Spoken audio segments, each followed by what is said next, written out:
Muy bien. Disponga su corazón. Sabe que yo no sé si fue que la pastora me escuchó cantando y tarareando en la casa sobre esta canción de Calvetti, o es el Espíritu Santo que tiene el control absolutamente de todo. Sí, porque es que vuelve y juega. Si somos uno solo. Bueno, estos días he estado cantando. Afortunadamente Dios tiene mejor oído que el suyo. Tiene tan buen oído que le dice a Miguel y a Gabriel a cantar Ángel, aleluya. Y he estado cantando estos días, 3, 4 días llevo amaneciendo cantando y cantando esta canción de Galpetti, porque uno de verdad no se puede acostumbrar que hay un nuevo día. No se puede uno acostumbrar. Él canta, él dice, un día más. ¿Yo lo voy a cantar? ¿Usted me da permiso? Sí, sí, sí, sí. No, no, solo la voy a tararear, varón. Todavía no estoy en ese nivel. Pero él dice, qué bueno que tengo un día más para alabarte. Qué bueno que tengo un día más para un día más te adoro.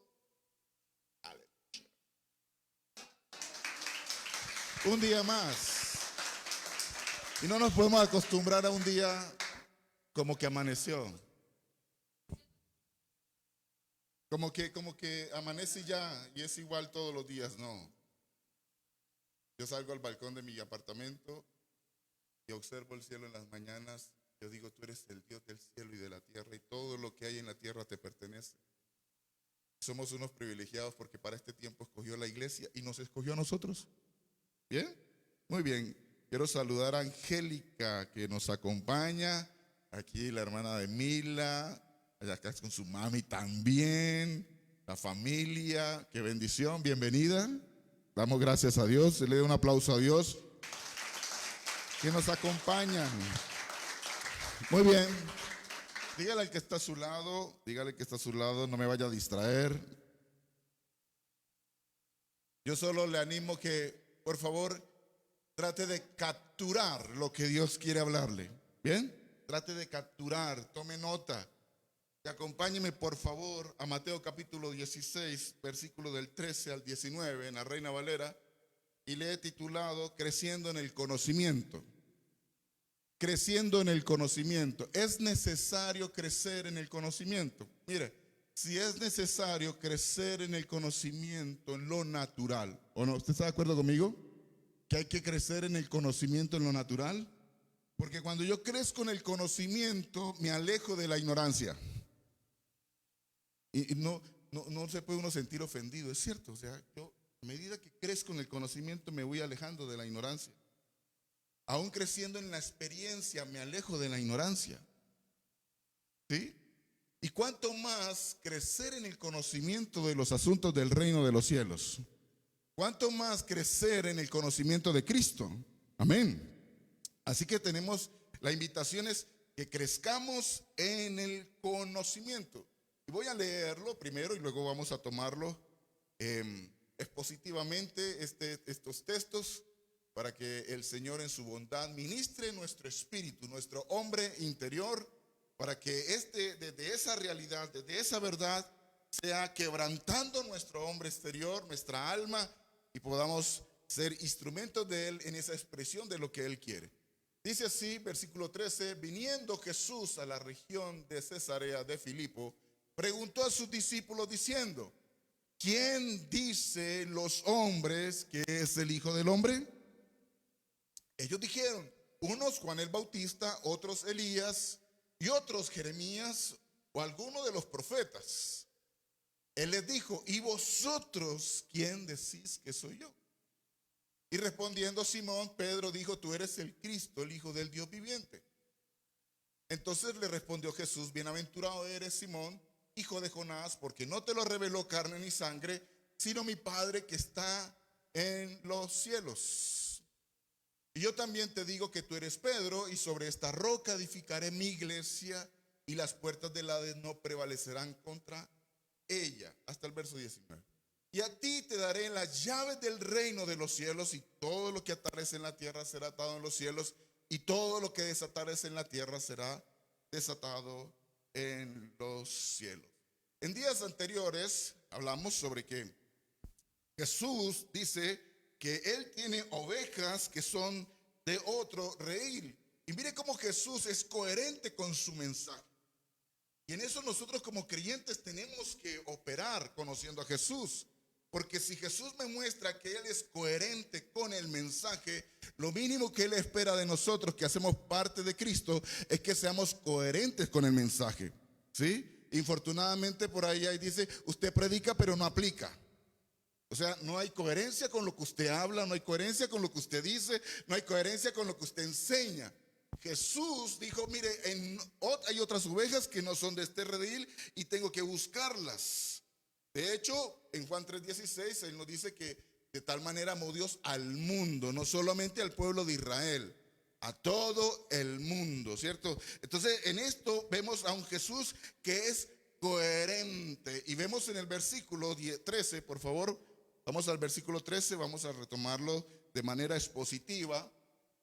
Dice que viniendo Jesús a la región de ¿qué? De Cesarea de Filipo. Ahí que vemos a un Jesús en su caminar misionero, en su caminar apostólico, porque Él está fuera del pueblo de Israel. En este momento está en la región de Cesarea de Filipo, pero si uno observa el evangelio, encuentra que el avance de Jesús estuvo no solamente en esta región, sino que Él también estuvo en la región de Tiro de Sidón.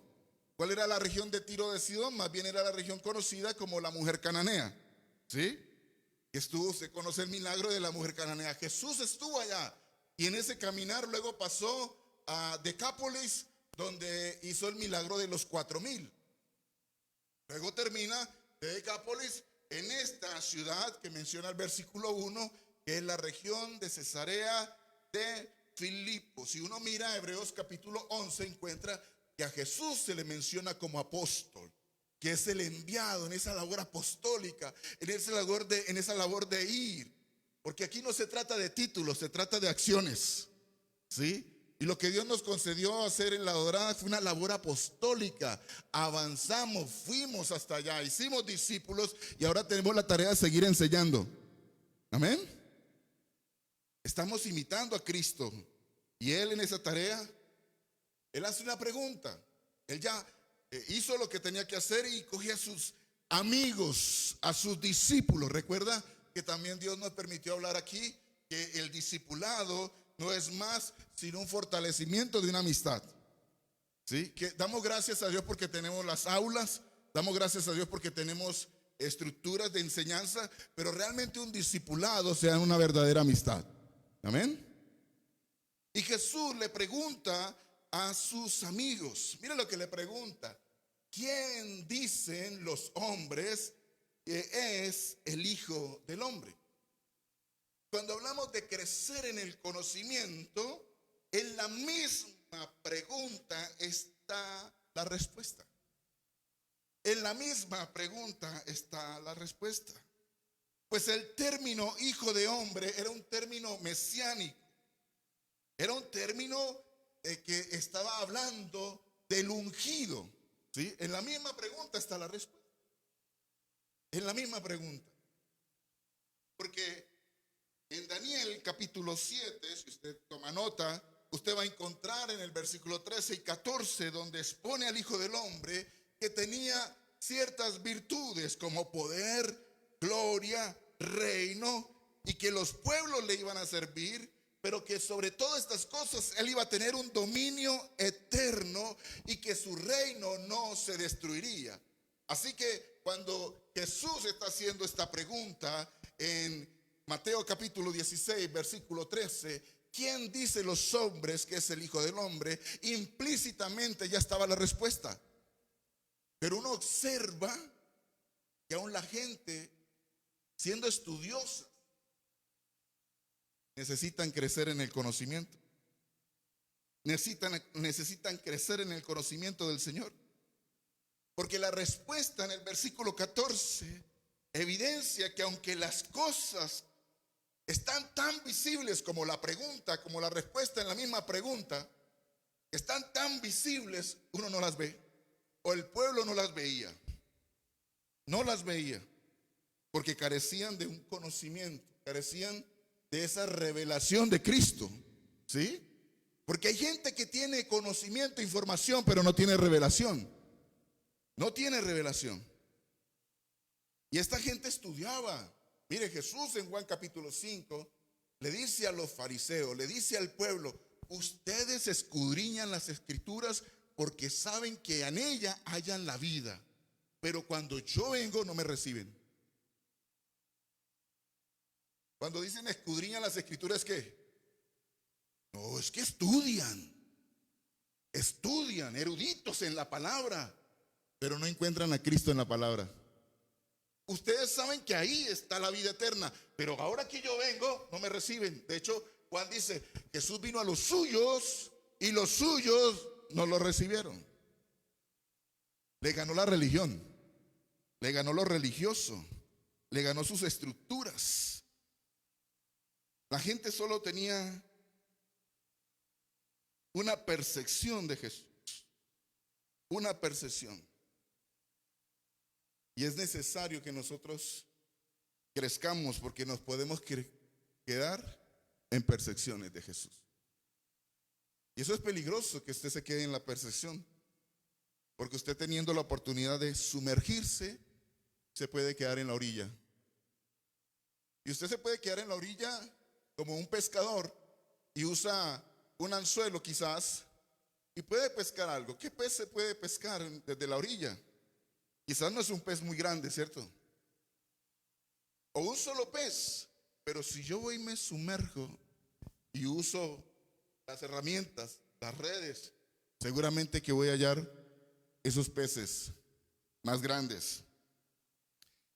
Esta gente, con la respuesta, evidencia que solo tenían percepciones, que solo se quedaban desde la orilla, superficiales. Claro que sí, porque ellos dicen, mira lo que dice: unos dijeron que eran Juan el Bautista, otros Elías, otros Jeremías, alguno de los profetas, ¿sí?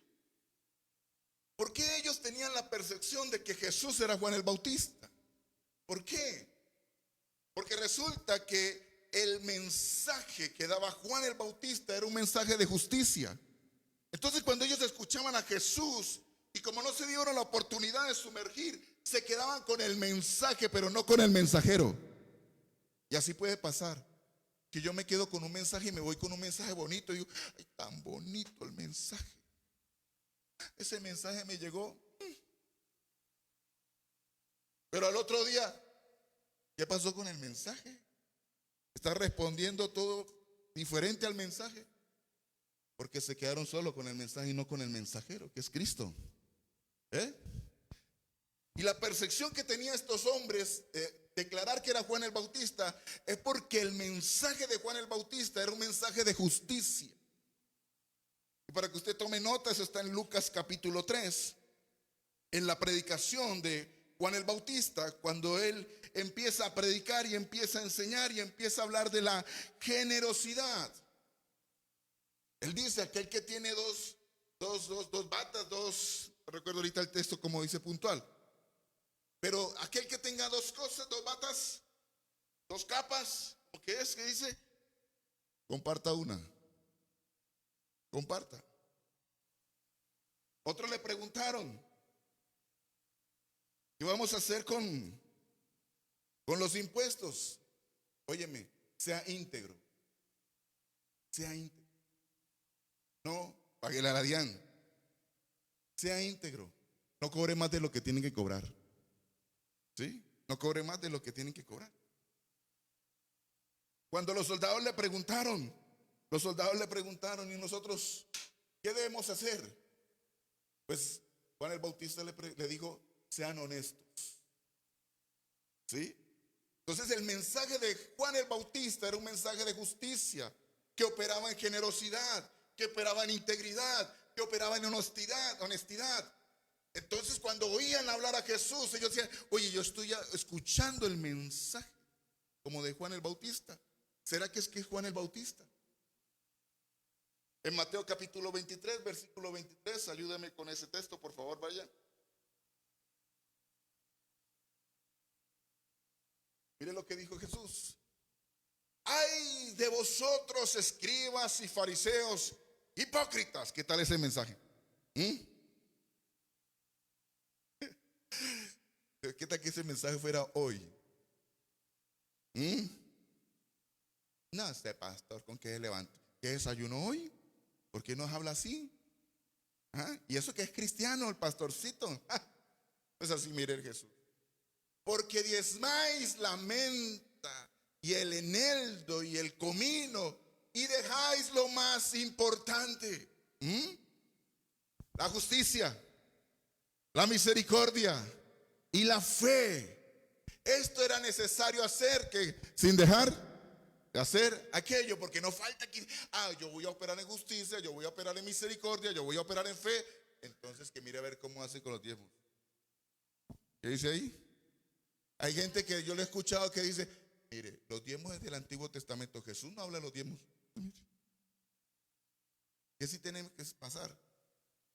Que nosotros podamos ser buenos administradores de las riquezas que Dios trae a la casa. Y no deje de orar por este servidor y por esta servidora, para que haya temor reverente con los recursos del Señor, porque son del Señor. Bien, entonces mire que Jesús, su mensaje es, óyeme, es importante la generosidad, pero usted tiene que operar en misericordia, usted tiene que operar en justicia, usted tiene que operar en fe. Y no deje de hacer una cosa por estar haciendo la otra. Otros respondieron Elías. Claro, porque Elías es uno de los profetas con mayor expresión y prodigios, con mayor expresión de poder, de milagros. Es que Elías era tremendo, el poder, ¿cierto? Pero resulta que Jesús era el poder mismo. Elías expresaba poder, pero es que Jesús es el mismo poder. Es el mismo poder.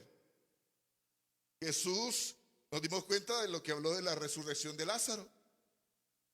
Y Jesús lloró.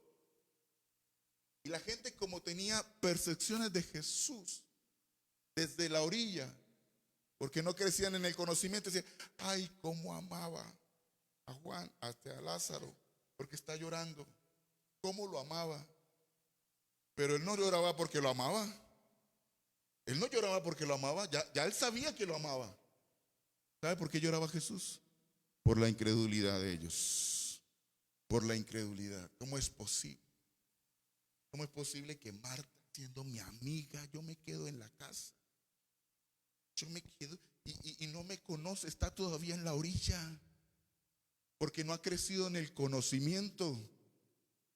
Llevo cuántos meses quedándome en la casa de Marta y de María y de Lázaro, y le he contado. Yo me imagino Jesús no, mire, nosotros tenemos que darnos esa estructura de ese Jesús que no, yo creo que Jesús y María, dale un vasito con agua.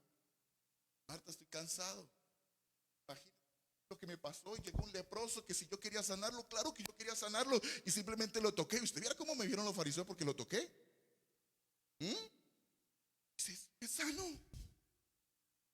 Y yo iba en el camino y resulta que había una mamá llorando, una viuda llorando a su hijo que iba en un cajón.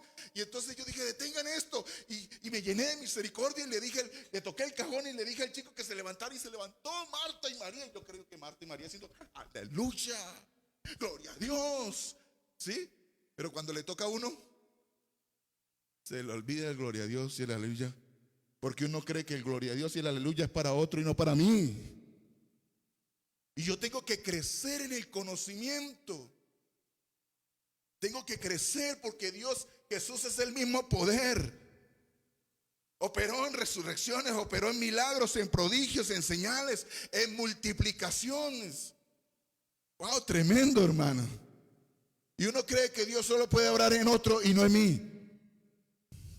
Y déjeme decirle que Dios es el mismo de ayer, de hoy y de siempre. Por eso tengo que crecer en el conocimiento. Crecer en el conocimiento. Algunos dijeron que eran Jeremías. Oh, Jeremías, claro. Es que si usted ve el lenguaje de Jeremías y lo ve plasmado en el libro de Lamentaciones, ¿sí? ¿Existe Lamentaciones? Sí, en la Biblia hay un libro que dice Lamentaciones, ¿sí? Cortico, pero léalo. Usted ve el mensaje de Jeremías, un mensaje que insta al arrepentimiento. Ese es el mensaje de Jeremías. Insta al arrepentimiento. Entonces la gente está escuchando el mensaje de Jesús. Dice, debe ser como Jeremías, porque cada ratico arrepiéntanse, arrepiéntanse, ¿sí? Una vez una persona dijo, no, es que el pastor todo era la palabra, la palabra. ¿Qué más le digo? ¿Qué más le digo? ¿Sí? Uno va donde el pastor y hay que orar, y orar, y orar, y orar, y otra vez lo mismo. El primer mensaje de Jesús, cuando él empieza su ministerio, ¿cuál fue? Hay que arrepentirse porque el reino de los cielos se ha acercado. Y arrepentimiento no es solo cambio de conductas, porque hay gente que tiene muy buenas conductas. Hay gente que, verdad, es una maravilla en los valores y todo esto. Pero es que el arrepentimiento no lo puedo dejar solo en conductas. La palabra, usted ya lo sabe, que arrepentimiento viene del griego metanoia, que significa cambia su manera de pensar. Tiene que transformar su manera de pensar. Porque a veces consideramos que solo el ser bueno es suficiente. No, el ser bueno no es suficiente, porque lo bueno y lo malo viene del mismo árbol, de la ciencia del bien y el mal. Necesitamos entender que se requiere un metanoia, mi manera de pensar. Por eso la percepción de esta gente. Cuando Jesús pregunte, ¿quién dice la gente que es el Hijo del Hombre? Ellos empezaron a responder porque se quedaron en las percepciones, porque nunca conocieron a Jesús. Ellos se quedaron desde la orilla. Y nosotros, para los tiempos que van a venir, necesitamos sumergirnos. Necesitamos conocer más a Jesús. Si hasta aquí hemos avanzado, gloria a Dios, pero hay más de Dios. Hay más del Señor. Hay más del Señor. Pero Jesús quiere ir más allá, con sus amigos, con sus discípulos. Y mire la siguiente pregunta. ¿Y vosotros? ¿Quién decís que soy yo? Y yo me quiero dar la oportunidad de imaginarme, porque es que a veces leemos muy rápido. A veces leemos muy rápido. Pero yo me quiero imaginar un silencio largo. Yo me quiero imaginar un silencio largo. Y la mente de ellos a millón. Jesús. Yo creo Mateo, que era el de los números, Mateo haciendo cuentas ahí. ¿Ah? Yo me imagino a Tomás en esa incredulidad también desde ahí. ¿Qué le respondo? Y ese silencio apacible. Porque ellos perciben que la respuesta que ellos le dieron no satisfizo a Jesús. No hubo una satisfacción en la respuesta. Pero mire que Jesús no niega la respuesta de ellos. Jesús, ¿qué dice? Sí, que ellos tienen una percepción, están todavía en la orilla. Están en la orilla. Como hay muchos creyentes que están en la orilla de todavía cruz física. Cuando el asunto no es una cruz física. Cuando el asunto es ver a través de una iluminación por las escrituras lo que pasó en la cruz. Y que hay un antes y un después de la cruz. Igual respeto este asunto de la cruz. Pero tenemos que sumergirnos. Si no, me puedo quedar en la orilla. En la orilla me puedo quedar. Y yo me imagino a estos hombres. Dios mío, ¿qué le respondemos? ¿Qué le respondemos? Ahora, ¿qué tal si Jesús nos hace esa pregunta a nosotros? ¿Y vosotros quién decís que soy yo?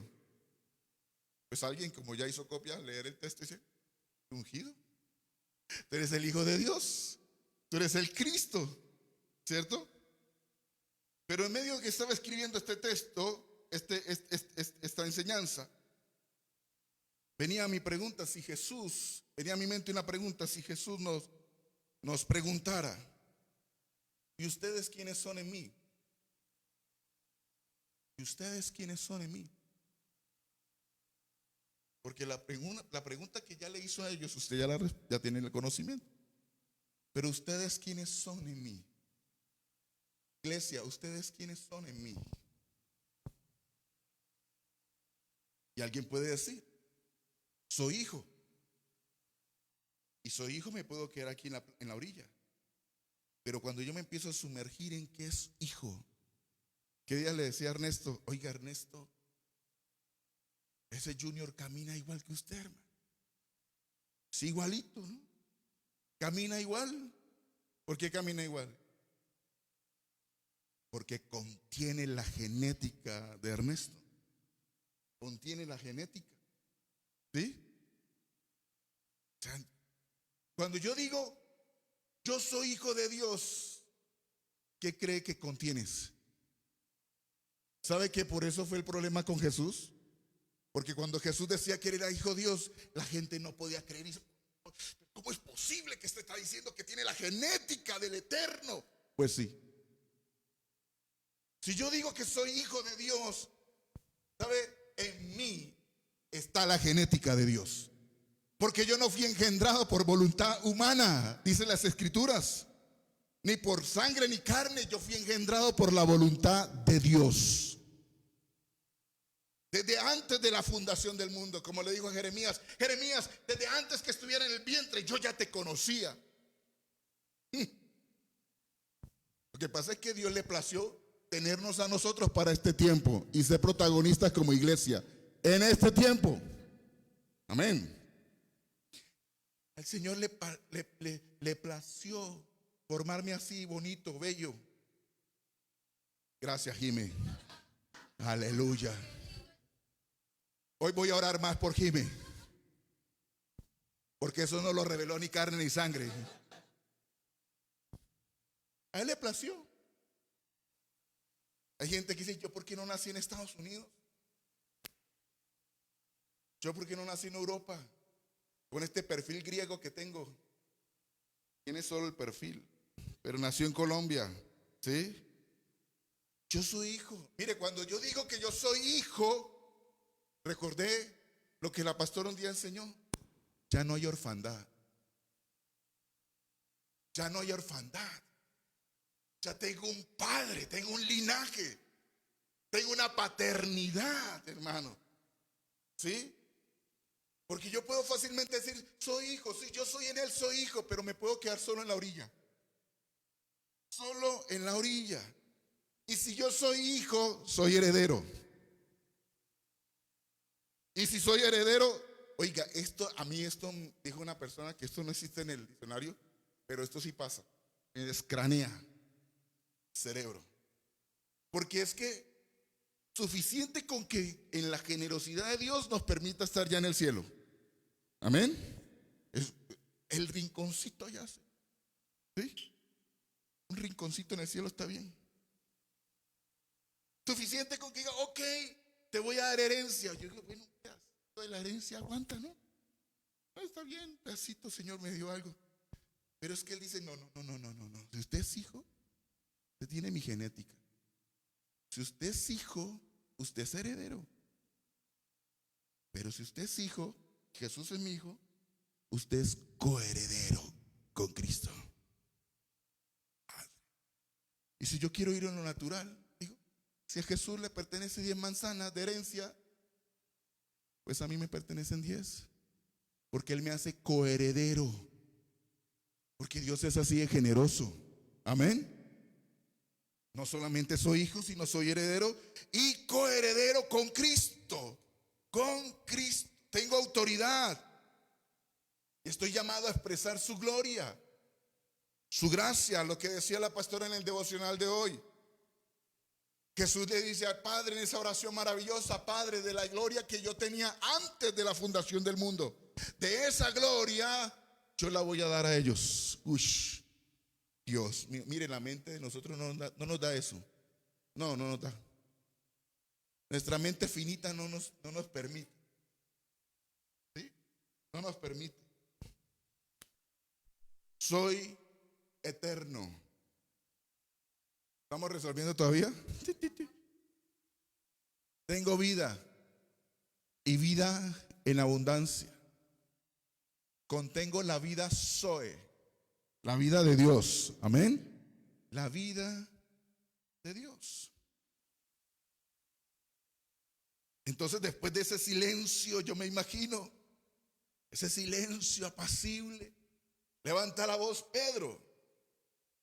Respondiendo a Simón, Pedro dijo: tú, yo me imagino a Pedro, estos manes no van a decir nada, ¿o qué? Nadie habla. Así, eso suele pasar, ¿no? Eso suele pasar, que hay una pregunta y uno sabe que todos saben, pero ninguno habla.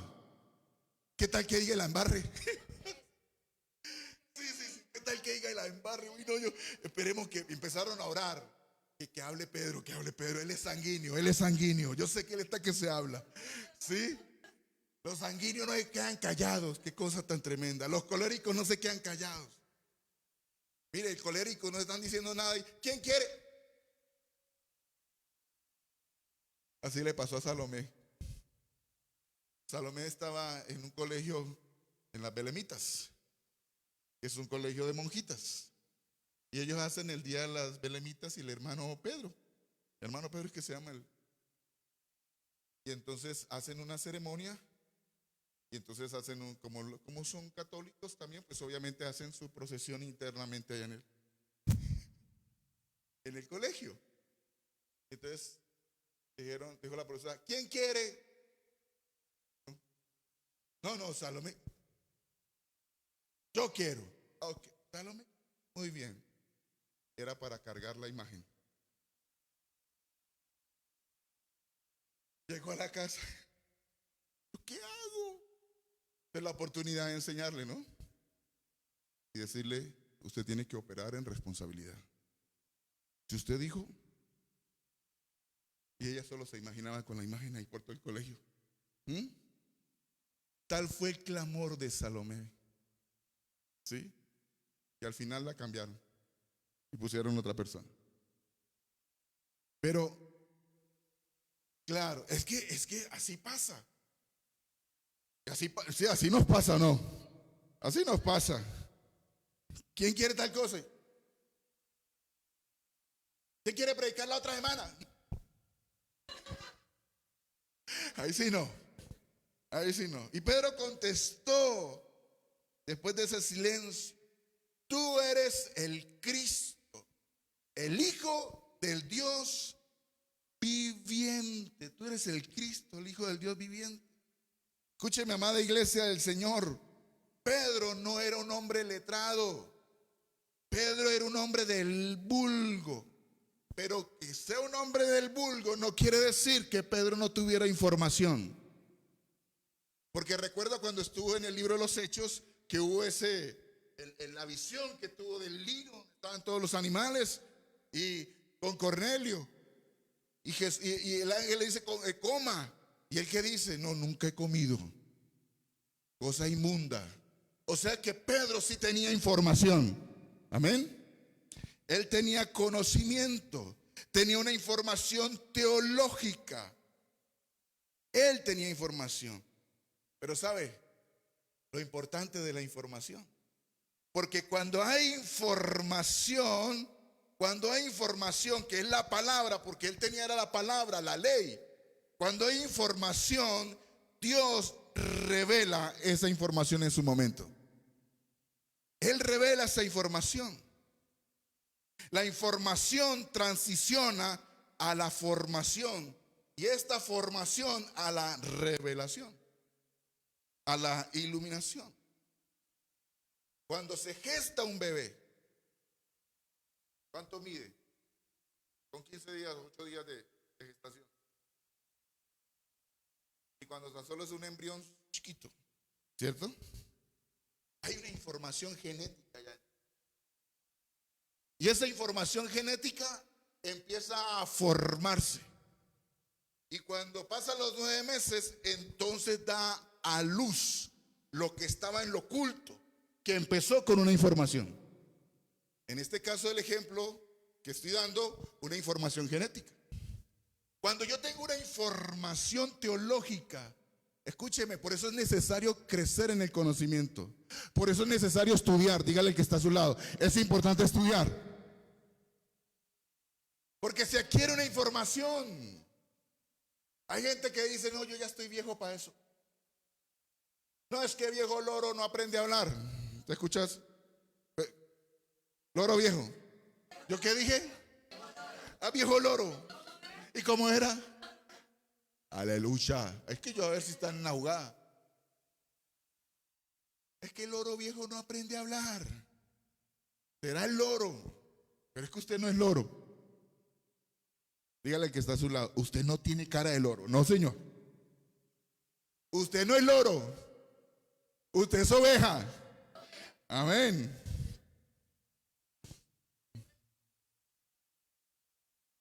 Por eso es necesario estudiar. Por eso es necesario crecer en el conocimiento.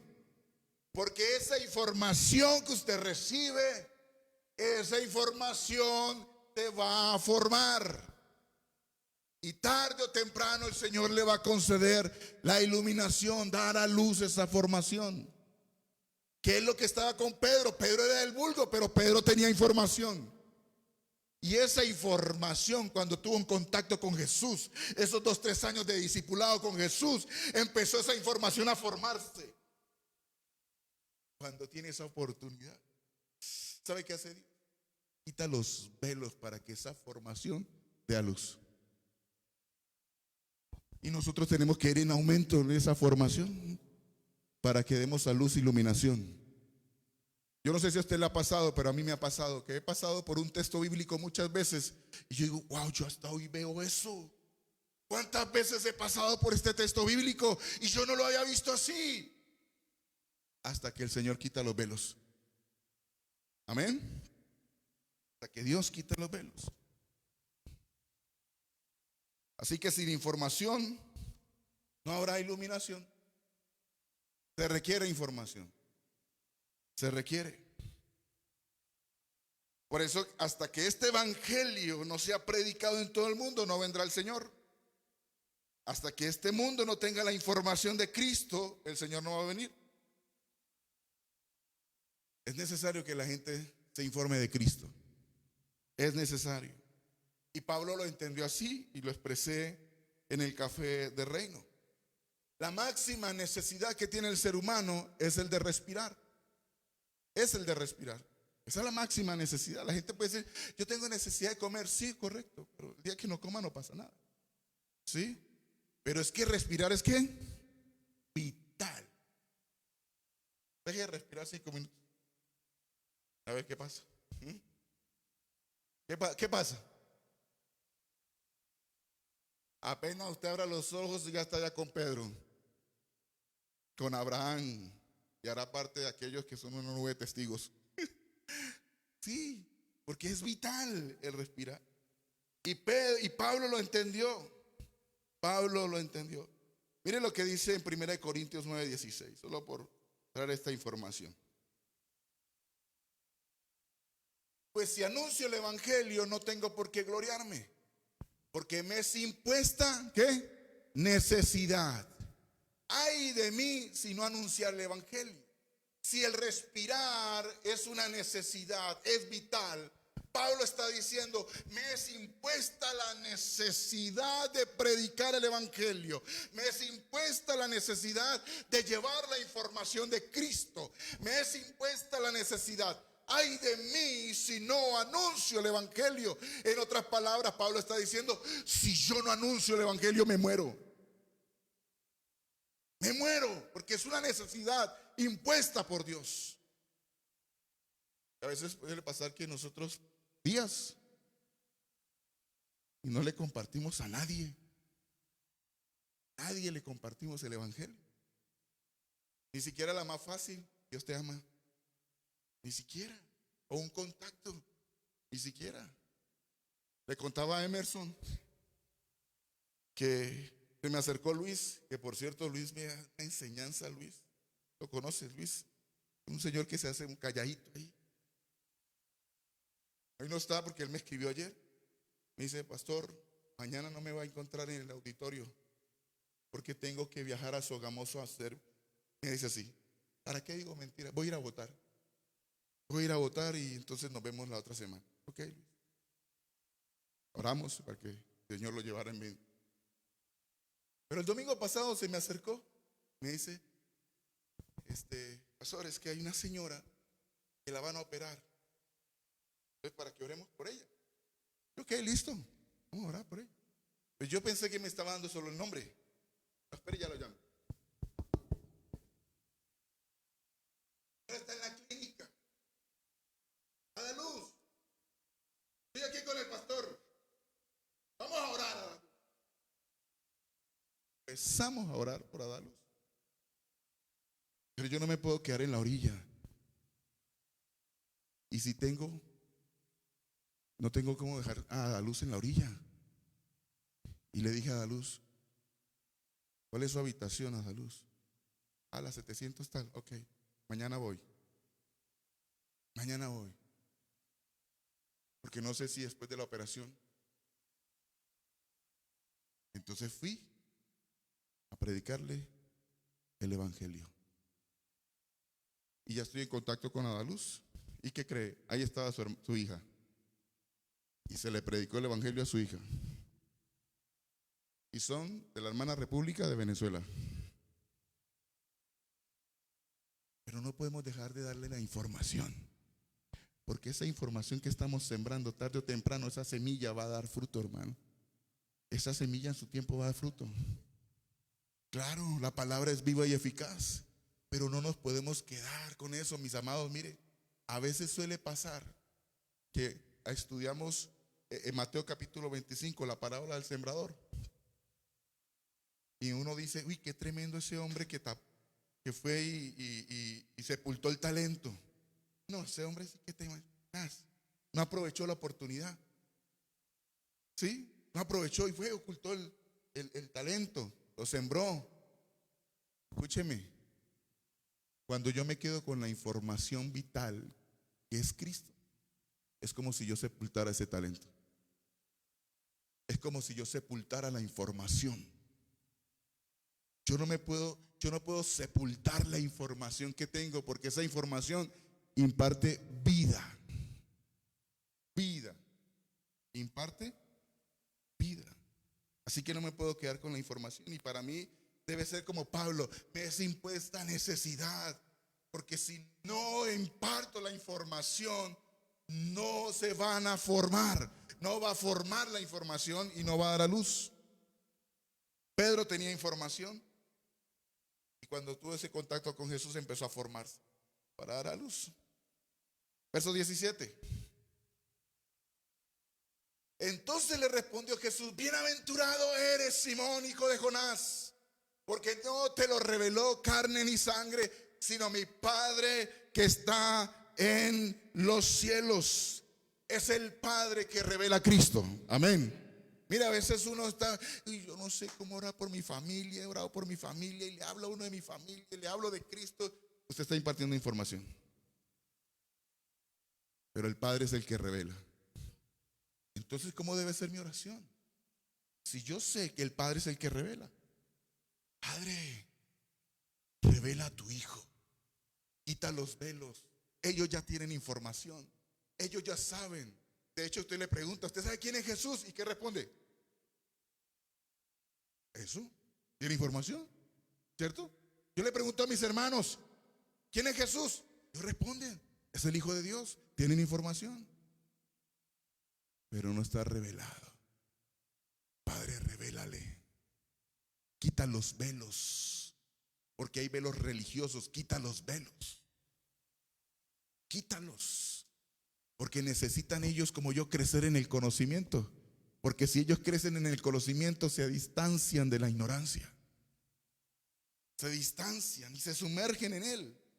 Amén.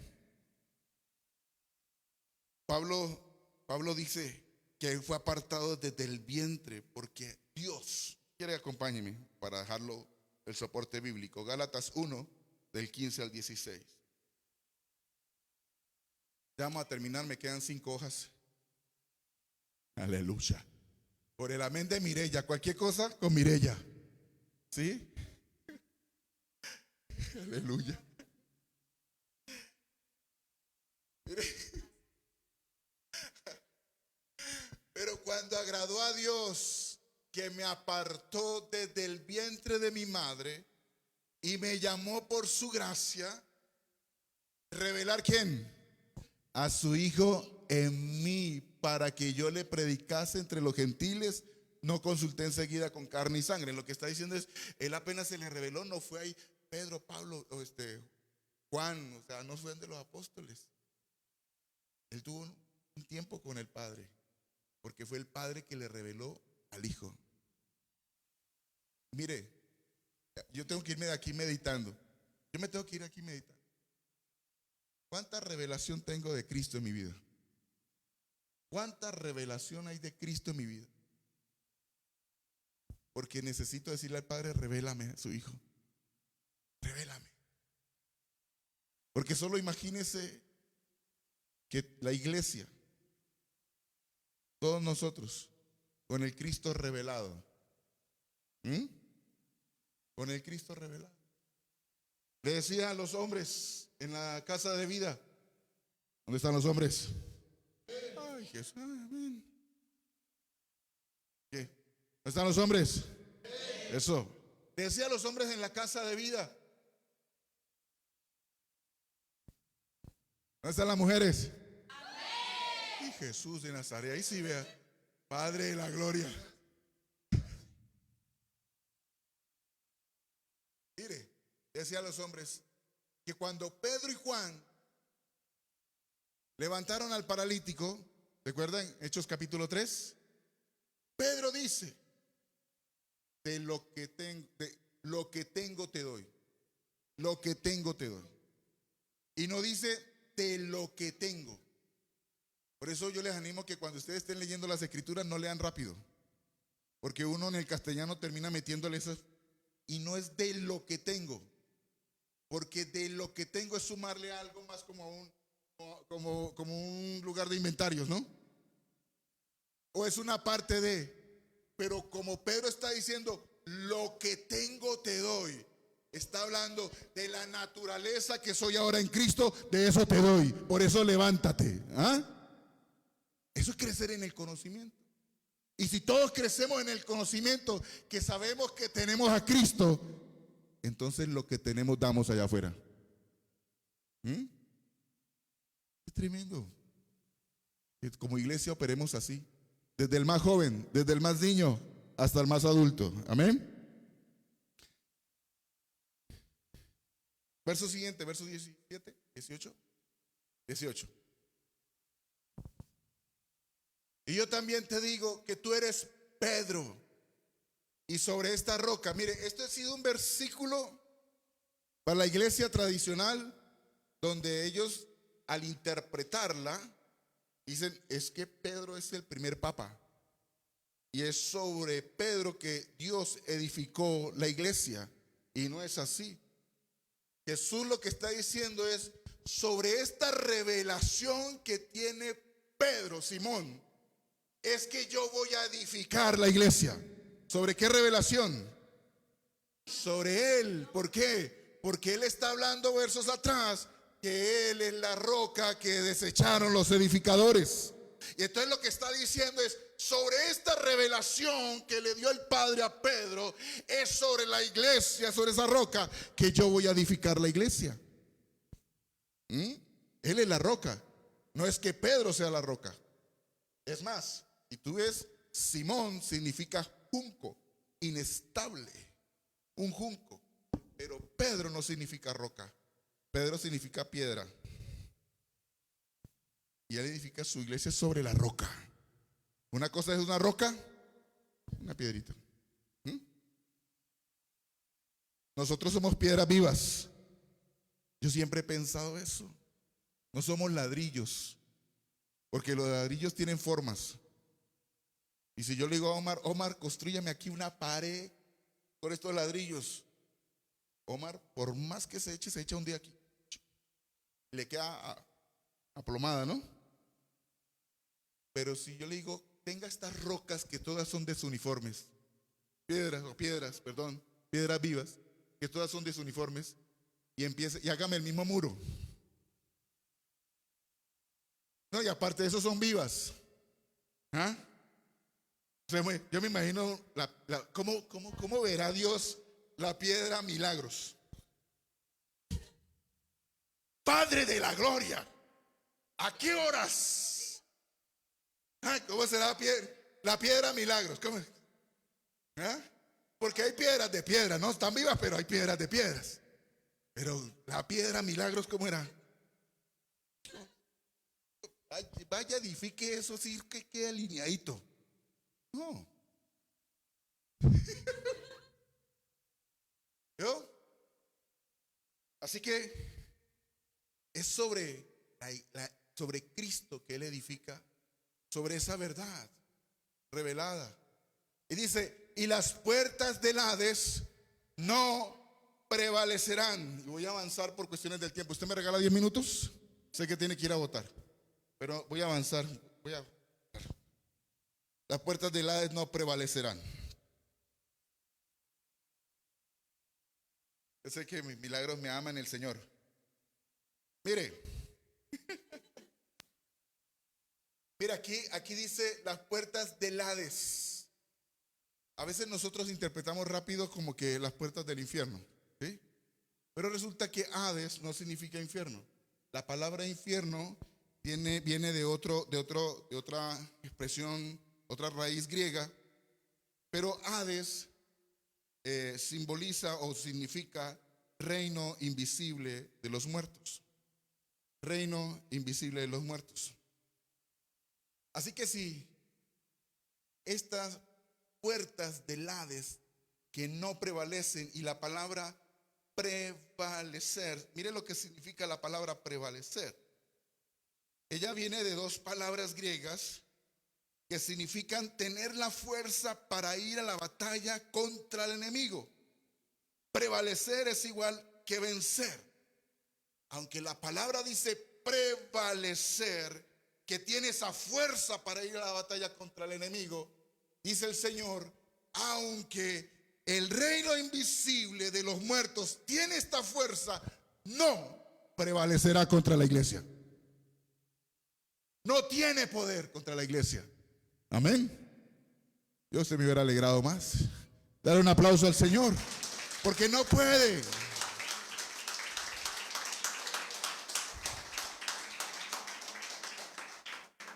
Así que si el reino invisible de los muertos es el Hades, la puerta es la muerte. La muerte no prevalece. ¿Por qué no prevalece la muerte? Porque Jesús venció la muerte. Ya Jesús venció la muerte. Amén. Por eso es que yo tengo que crecer en el conocimiento. Porque ya Jesús venció la muerte. Jesús la venció. En primera carta a los Corintios 15, del 54 al 57, en la NBI, por favor.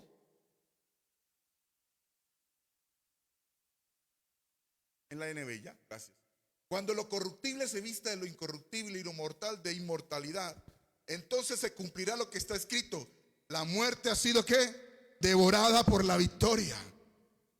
¿Dónde está? Mire cómo le habla. ¿Dónde está, oh muerte, tu victoria? ¿Dónde? A ver, ¿dónde? ¿Dónde está, muerte, tu aguijón? ¿Dónde está? El aguijón de la muerte es el pecado y el poder del pecado es la ley. ¿Dónde está? Porque Cristo venció la muerte en la cruz. Y si usted lee Romanos capítulo 6, va a encontrar que conjuntamente con Él, con Cristo, morimos en la cruz. Pero resucitamos, por eso venció la muerte. Porque al tercer día resucitó. Porque la tumba está vacía. Por eso es que las puertas del Hades no prevalecerán. Todo el poder que tiene no prevalece contra la iglesia que el mismo Cristo edifica. Amén. Entonces lo que Jesús está diciendo es que la muerte y todo su poder maligno no prevalecerá y jamás vencerá a la iglesia que Él está edificando. Pero con esto quiero cerrar. Es que me queda un poco más, pero con esto yo quiero cerrar. Creo que ya será suficiente. ¿Qué fue lo que colocó el Señor en mi corazón? Pero aunque las puertas del Hades no prevalecen, Si no hay un alma que esté gobernada por el Espíritu, puede coquetear con esas puertas. Puede coquetear con esas puertas. Si no hay una emoción gobernada por el Espíritu, la emoción puede coquetear y aún abrir esa puerta. Si no hay un razonamiento gobernado por el Espíritu, aún puedo coquetear con esa puerta. Si no hay una voluntad gobernada por el Espíritu, puedo coquetear con esa puerta. ¿Pero cómo así, pastor? Mire lo que dice Santiago 1, versículo 15.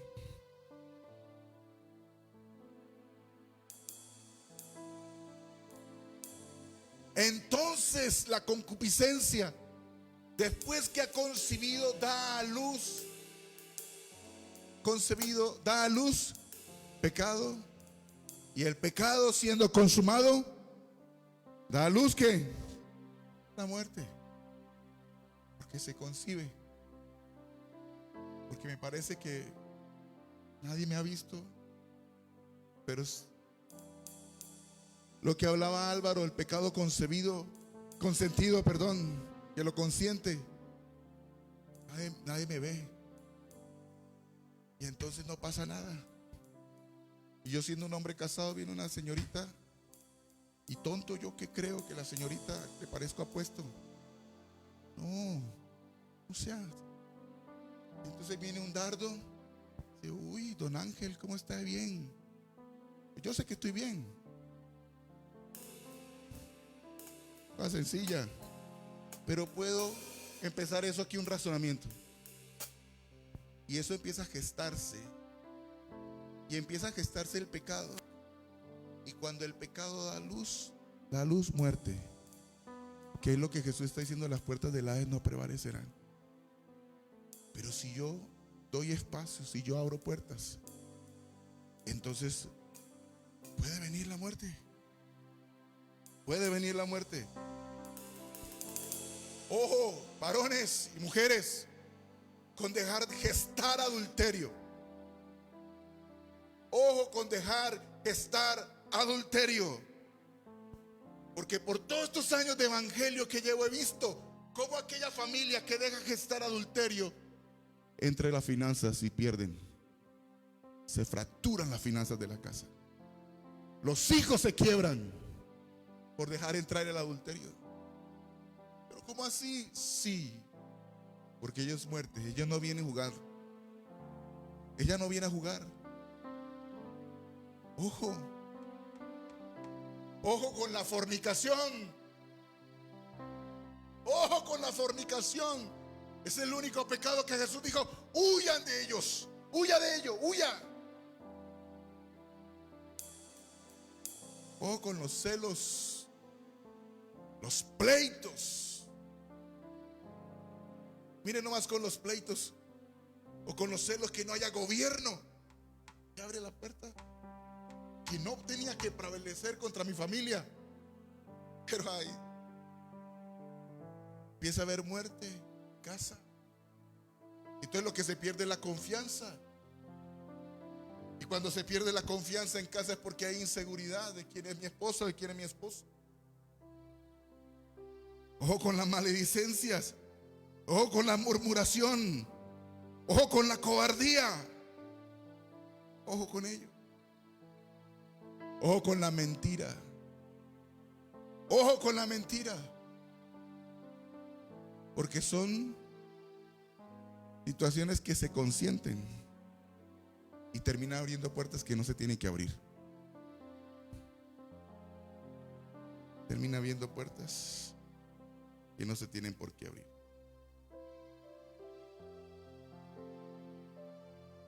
¿Qué concluimos entonces, amada iglesia del Señor? Nos es necesario conocer a Jesús y lo que Él nos ha dado. Él mismo está edificando su iglesia y nos cubre de tal manera que la muerte misma no puede con nosotros. Pero tengo que tener cuidado con esas puertas. tener el cuidado. Conocer a Jesús me permitirá operar en la plenitud de mi asignación. Hay una iglesia que está siendo edificada sobre Él, que tiene autoridad, que está siendo edificada, que opera en plenitud, en revelación, en victoria. Teniendo esta claridad, que la muerte no prevalecerá. No prevalecerá. Y usted y yo, porque eso parte de aquí, tenemos que gobernar nuestra alma. Gobierna tus emociones, gobierna tus razonamientos, gobierna tu voluntad, gobiérnalo. Entonces, usted puede terminar en este versículo 19. Póngase sobre sus pies, por favor.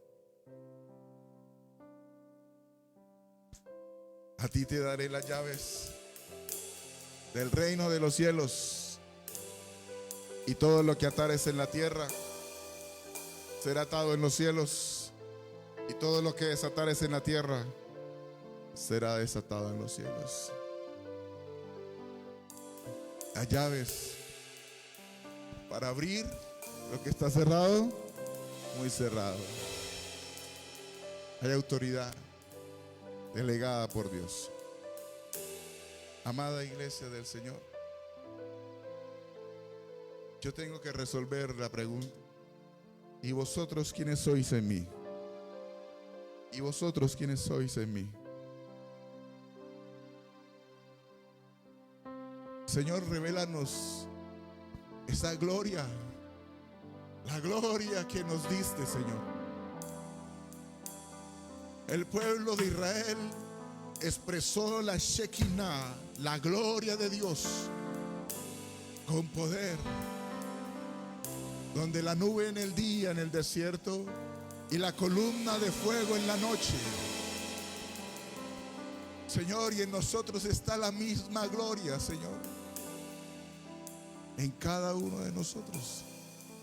Revélanos tu gloria, revélanos tu gracia, revélanos tu amor, revélanos tu misericordia, revélanos el propósito eterno, Señor. Queremos crecer en el conocimiento, queremos sumergirnos en las profundidades de Cristo.